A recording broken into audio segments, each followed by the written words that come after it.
What's your favorite scary movie? What is up, everybody? RandomRandomMan here, bringing you my first video of 2022. Happy New Year to you all. Can I still say that even though we're about a couple of weeks into the new year? Screw it. I will, just because it is the first time I'm on camera during the new year. I hope everyone brought it in well, and of course, I hope everyone out there is continuing to stay safe and be well during this unpredictable time, as I am here bringing you my review for the 2022 sequel of Scream. Now, the plot of this slasher film takes place 25 years after the original series of murders in Woodsboro, as a new Ghostface emerges and Sidney Prescott, played by Neve Campbell, must return to uncover the truth.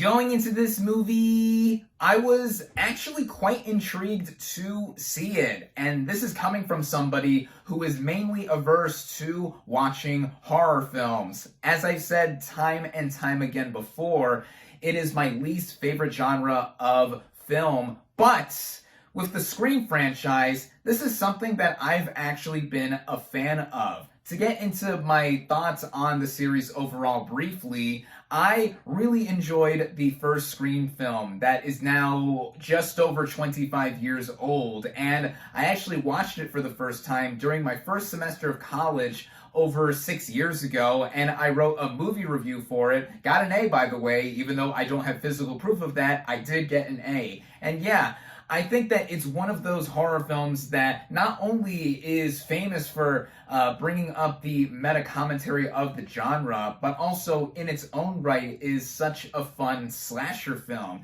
And it's no surprise coming from a master of horror, Wes Craven. Then with the sequels, Scream 2 a year later, I actually like more than the original. It's my personal favorite of the franchise. Scream 3 has a lot of interesting ideas to it, but the execution I thought was erratic, and by the end, in it trying to wrap up what was an initial trilogy, didn't entirely work, but I don't think it is outright awful. Then Scream 4, over a decade later, I thought was a return to form for the series, and sadly, it was the last film directed by Wes Craven. So with that, I never thought that a fifth Scream movie would exist, as I thought the franchise died with Craven. But now here we are, over a decade after Scream 4, and now we have a fifth Scream movie. Now, at first, I was skeptical of this movie existing.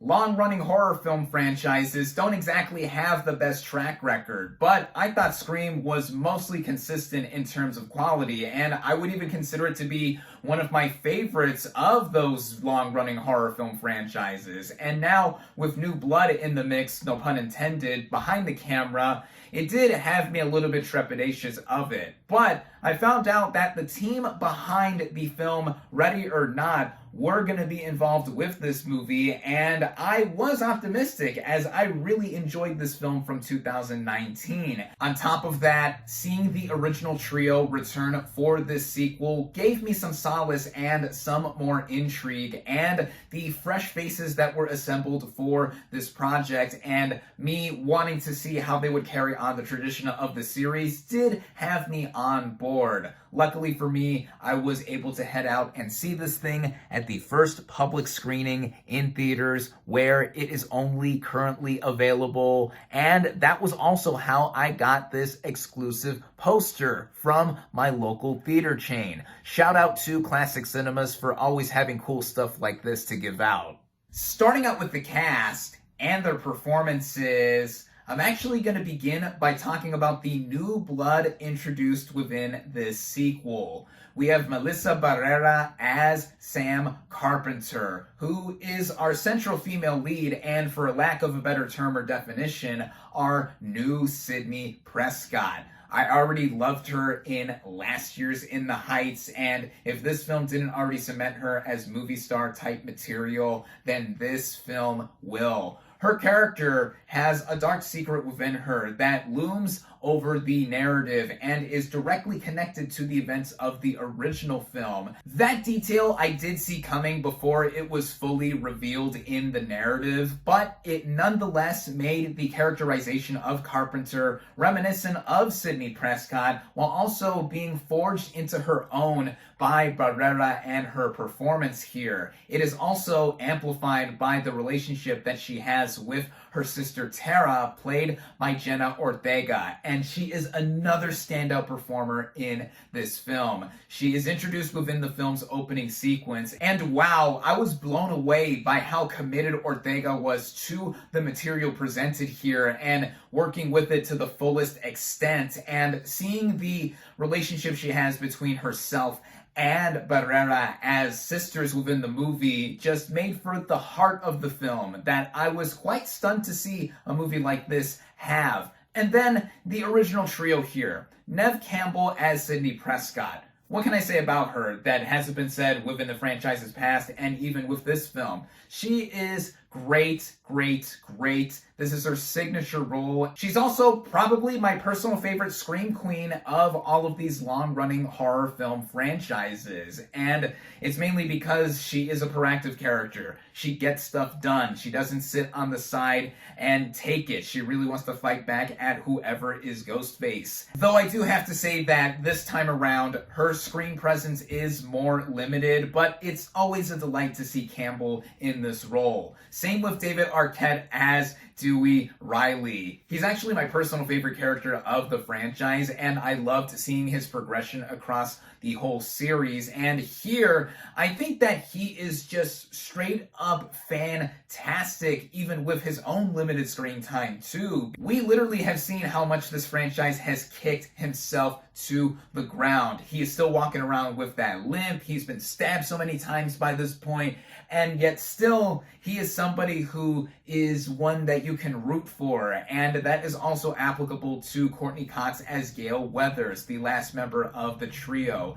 who, like Prescott, is a go-getter. She is not a damsel in distress. She wants to get both the full scoop and wants to kill Ghostface for whoever it is. Just seeing the trio in any capacity is always a highlight within the Scream films, but the rest of the supporting cast that are introduced here and do a lot of the heavy lifting across it, I think do comparable jobs in being able to fit with what a Scream film would do, such as Jack Quaid as the boyfriend to Samantha, and we all love him as Huey on The Boys, and here I think his good looks and charm really do serve him well, to put it briefly. There's also Mason Gooding, son of Cuba Gooding Jr., and someone that I really enjoyed seeing in the series Love, Victor, especially within the last season. He basically plays the jock type here, but I thought he fit for what the movie was going for and what it did with him in turn. And then there's his twin sister, played by Jasmine Savoy Brown, and she is basically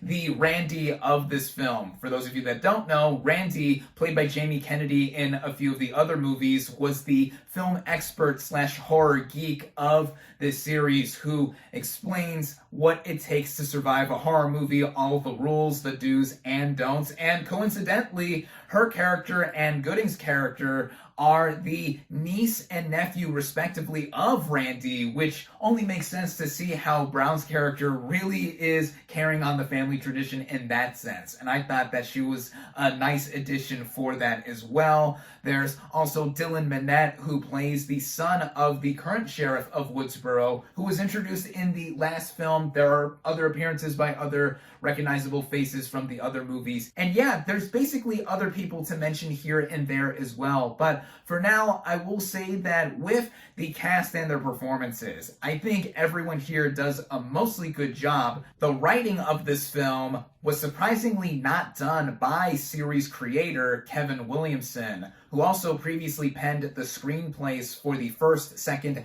and fourth Scream films. He He does return here as an executive producer, but as I mentioned before, the directors of Ready or Not were given the directing reins for this film.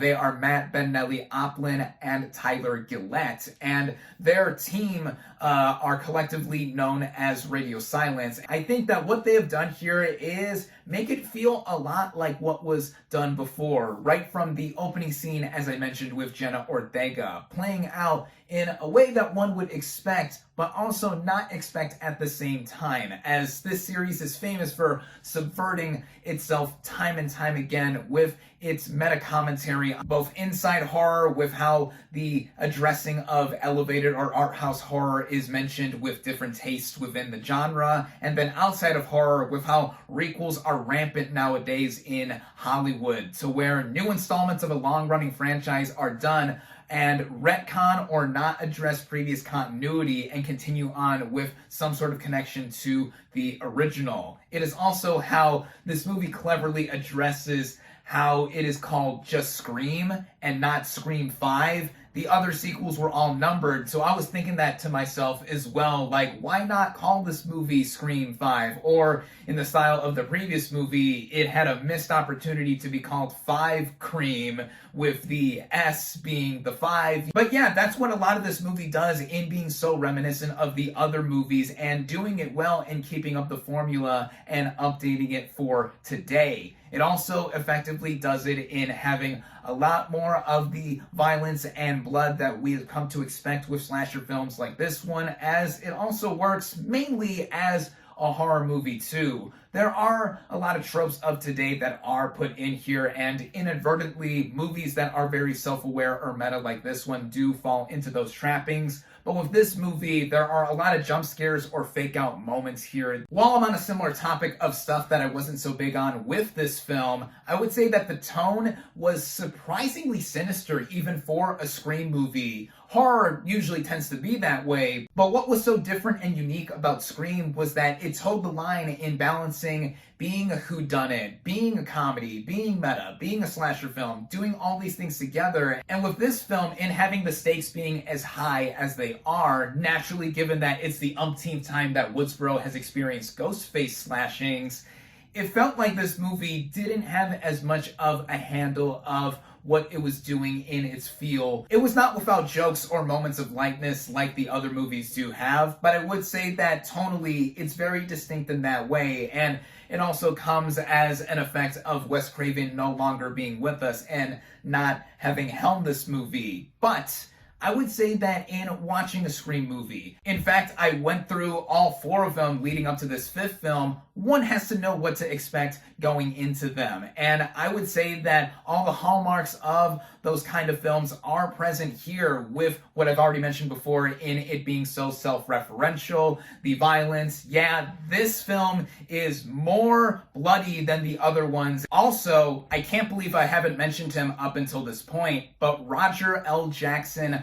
voicing Ghostface again is always amazing to hear. He has made Ghostface such an icon of horror and is always one of the best parts of these films. The music I also have to give a shout out to as well. Marco Beltrami did an iconic job with the other movies as well in scoring them. He does not return for this film, but I think Brian Tyler did more than a serviceable job in using a lot of the reprises that Beltrami previously scored, while also amping up the tension across its just under 2-hour running time. And I think that when it is all said and done, with what fans have come to expect with this franchise, you know what you're in for when you see a Scream movie. And with this one in particular, it was made by fans, for fans. This is also a good time for me to mention that I technically saw this film at a fan event screening. That was the first screening at my local theater, and before the movie began, there was a brief retrospective with some interviews on the impact and legacy of this franchise, and after the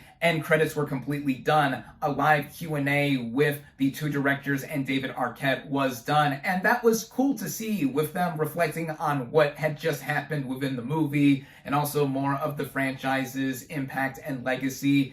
with me being a fan, I was certainly feeling a lot of the love for the franchise flowing across this movie, and I would say that I, in short, enjoyed Scream 5. Where would I rank this compared to the rest of the series? It's certainly better than Scream 3. I think that is the worst of the series. I think I liked it about on par with Scream 4, and nothing can top the first film. And like I've said, the second one is my personal favorite of the series. So with that, I think that fans will mostly get a lot of enjoyment out of this. I could see areas of contention as to what happens with the mythology or even some of the commentary here, which I will not spoil. And of course, I have not certainly spoiled who Ghostface is throughout it, as some people will either know right away just from what they initially think, or if you're actively trying to look for clues like me. But that is part of the fun with this. And fun I did have with this sequel. I recommend it. My final verdict for Scream is 3.5 out of 5 stars.